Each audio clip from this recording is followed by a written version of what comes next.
How's it going today, guys? Castillo Trading coming to you with another VIP nPOC and daily POC breakdown video. But today was a big winner. You know, the past week has been a big winner for us. So just getting into certain game plans now, the short entry is still up from here. Like, I am not going to short this. I was talking about that low term time frame short on Ethereum, but I tell you guys, I have no interest in shorting. Even the 10% move to the downside. Congrats to those that got the short. I didn't catch the short. I'm not looking for the short. But what did I do? I was ready to react to those dips.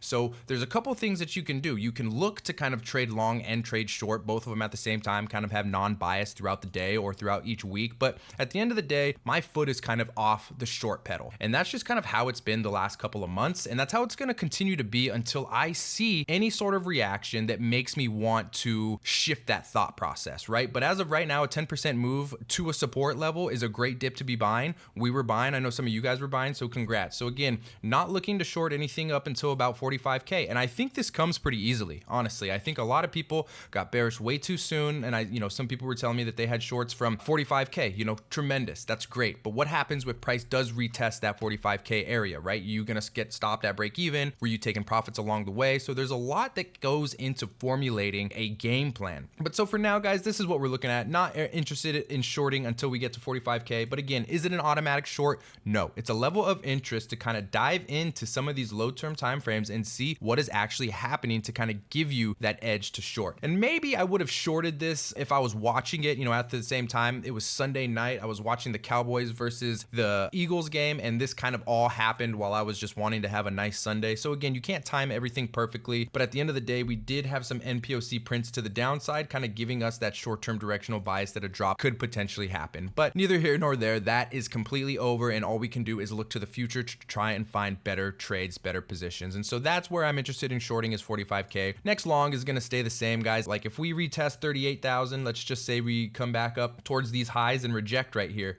Well, then guess what? If we do come back into this level, again, I'm not going to get bearish. I'm going to understand that these are support levels, that we've been wanting to long this for a couple of weeks. And with that being said, at the end of the day, there is no harm, no foul in a trade that you missed or a trade that you kind of looked over and didn't take, right? People being sidelined, they get a lot of hate, but sometimes preserving capital is smart. This whole situation right here hasn't really been that big of a movement. Like I said, I'm not over here making hundreds of thousands of dollars on these trades, 6,000, 5,000. If I can make that within a week on my trading just based off nPOC levels, I'm a happy guy. So at the end of the day, it comes down to what you want. Let's just continue to go with some of the setups. You guys know where I'm looking to short next. I mean, even with Ethereum here, you had to have patience for this move.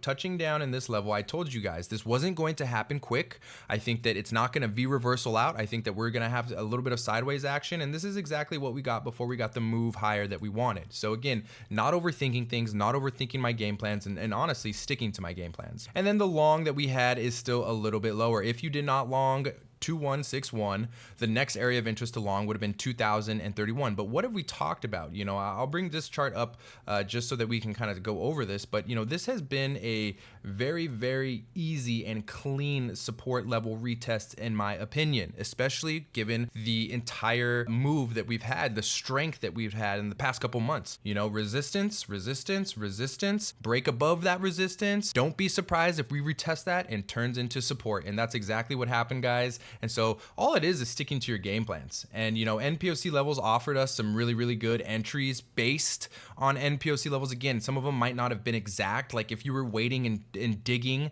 for that 2037 nPOC, you kind of got left behind. And that's why I do preach starter positions. I do preach, having the ability to dollar cost average. Don't go all in at once and, kind of have patience within some of these to unfold, because majority of the time your game plan is going to be correct. You are just going to be mistrading it. So even if I did take a loss on that first Ethereum trade, which I was able to protect it pretty well by locking in partial gains, placing stop loss at break even, boom, stress-free trade. But let's just say I did take a loss on that one. That still wouldn't have deterred me from this overall game plan because we were still at support. And that just means that I was the person that mistraded it. I was the reasoning for that loss, not because the plan wasn't right. And so a majority of you guys are going to be right on your analysis, on your game plans. You're just going to be mistrading it. And that's why why I want to continue to get you guys to understand basic support and resistance levels. That's mainly all my techniques are. You know, you can go into a bunch of crazy stuff. Volume profile can get pretty in depth as far as value area high, value area lows, some alphas, some gammas, that you can dig into it. But for me, it's keeping things simple. And you know, having support levels in confluence with nPOC levels are a great way to find those bounces, and then having nPOC levels into resistance levels are a great way to kind of find those short entries. So I hope that you guys have a great rest of your week. I hope that you guys were able to actually capitalize on some of this stuff. And again, I am going to have an announcement video coming out. It's going to go over a little bit of the Castillo AI trading tools that we've kind of been implementing. But I hope that you guys have a great rest of your Wednesday, and I will see you over in the Telegram. Peace.